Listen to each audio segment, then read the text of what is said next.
If you do not tell the truth about yourself, you cannot tell it about other people.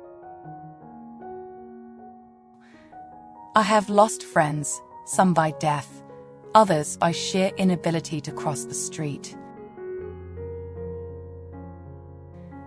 Each has his past shut in him like the leaves of a book known to him by heart, and his friends can only read the title. How many times have people used a pen or paintbrush because they couldn't pull the trigger? The eyes of others are prisons, their thoughts are cages. What does the brain matter compared with the heart? And all the lives we ever lived, and all the lives to be, are full of trees and changing leaves. I don't believe in aging. I believe in forever altering one's aspect to the sun. Why are women so much more interesting to men than men are to women? As a woman, I have no country. As a woman, I want no country. As a woman, my country is the whole world. I am rooted, but I flow. Yes, I deserve a spring, I owe nobody nothing.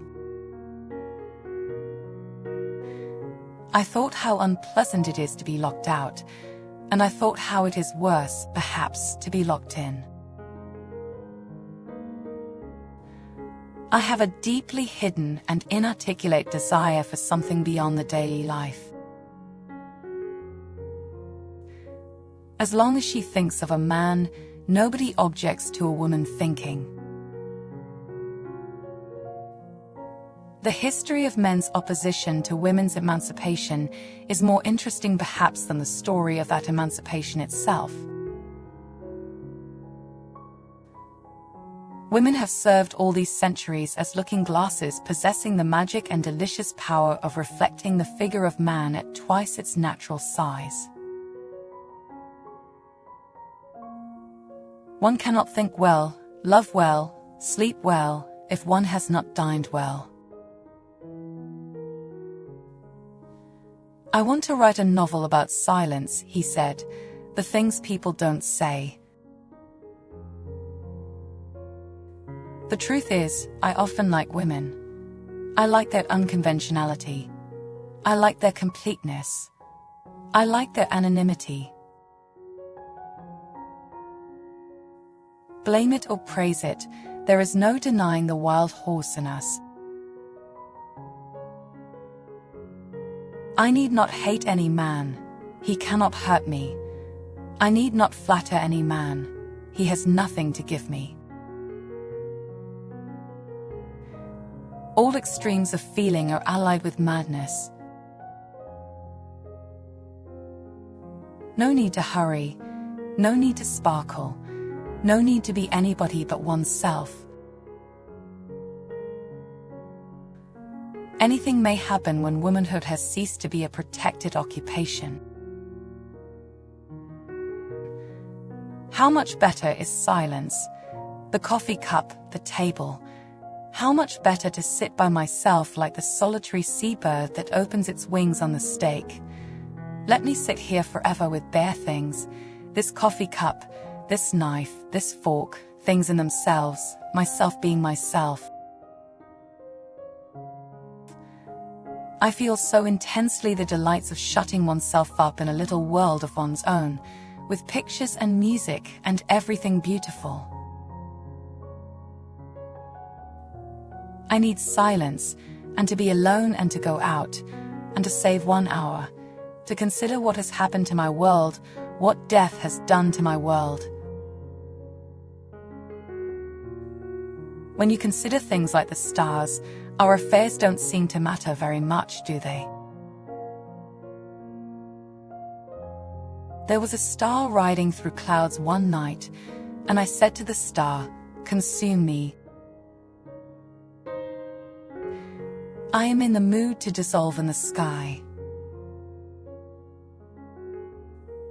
Growing up is losing some illusions in order to acquire others. I see you everywhere, in the stars, in the river. To me you're everything that exists, the reality of everything. Nothing thicker than a nice blade separates happiness from melancholy. He who robs us of our dreams robs us of our life. The beauty of the world has two edges, one of laughter, one of anguish, cutting the heart asunder.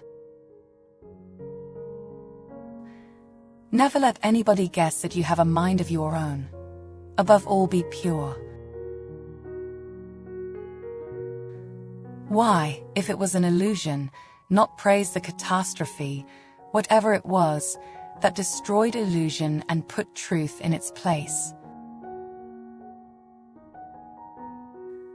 Second-hand books are wild books, homeless books. They have come together in vast flocks of variegated feather, and have a charm which the domesticated volumes of the library lack.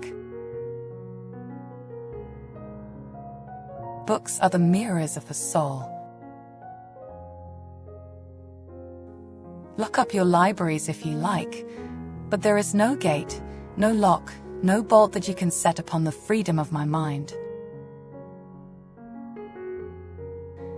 So long as you write what you wish to write, that is all that matters, and whether it matters for ages or only for hours, nobody can say. I meant to write about death, only life came breaking in as usual. Literature is strewn with the wreckage of those who have minded beyond reason the opinion of others. Fiction is like a spider's web, attached ever so lightly perhaps, but still attached to life at all four corners. I would venture to guess that Anon, who wrote so many poems without signing them, was often a woman. And the poem, I think, is only your voice speaking. Who shall measure the heat and violence of a poet's heart when caught and tangled in a woman's body? The most extraordinary thing about writing is that when you've struck the right vein, tiredness goes. It must be an effort thinking wrong. Women and fiction remain, so far as I am concerned, unsolved problems.